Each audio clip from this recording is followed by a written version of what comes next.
Ассаламу алейкум ва рахматуллахи ва баракатуху. Дорогие братья и сестры, сегодня мы, инша Аллаху Рахман, с позволения Всевышнего Аллаха, мы сделаем 33-й урок из книги Муаллим сани. Сегодня мы будем изучать та марбута. Та марбута. Это та пишется вот так, если его писать раздельно. И пишется эта буква вот так, если его писать слитно.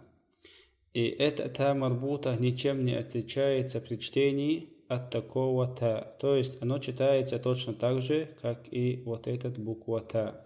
Давайте прочитаем слова, инша Аллаху Рахман, где написано будет буква та марбута.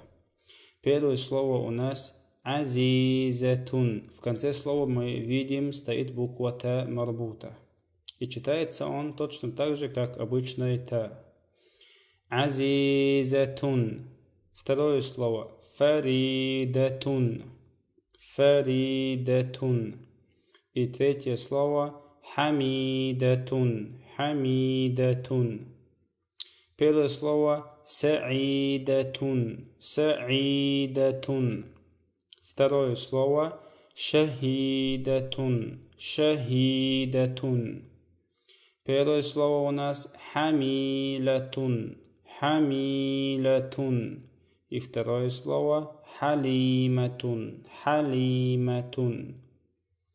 Первое слово на экране мы видим теперь салиматун. Салиматун.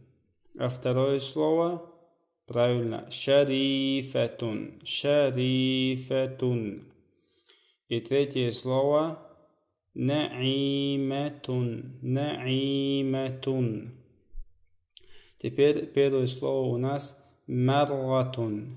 Марратун. Тире. Второе слово марратун. Марратун. Первое слово карратун. Карратун. Второе слово карратун. Карратун. Первое слово хурратун. Хурратун.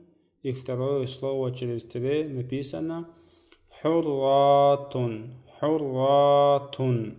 Это урок, братья и сестры, не трудный совсем. Просто запомните та марбута, и оно читается точно так же, как обычная буква та. Вассаламу алейкум ва рахматуллахи ва баракатуху.